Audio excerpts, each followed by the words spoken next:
Hi friend, আজকে আমরা কাজে চলে এলাম সকাল সকাল সকাল সকাল কাজে এসে আমরা ফ্লোর আমাদের কমপ্লিট সব প্রায় যে 5.5 ফুট বাই 3.5 ফুট, মানে 800 বাই 1600 mm এত বড় বড় টালি, যেগুলো আগে চলতো 2x2 2x2 বাদ হয়ে গেল, এখন 2x4। আর এখন এটা চলছে হাইস বড়,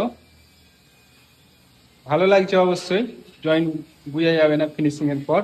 কাজ সব আমাদের স্কার্টিং এর উপরে বর্ডার চলছে, এই যে। তারপরে 4 ফুট ওয়াল টাইলস বসবে, তারপরে একটা বর্ডার বসবে, মানে শখ যাকে বলা হয়। টাকা দেখলে হবে না, শখের ব্যাপার আছে। শখের দাম লাখ টাকা বলে না, সেরকম পার্টির শখ গ্রানাইট করবে, যেগুলো দরজা জানলা আছে সব করেছে, গ্রানাইট করা আছে।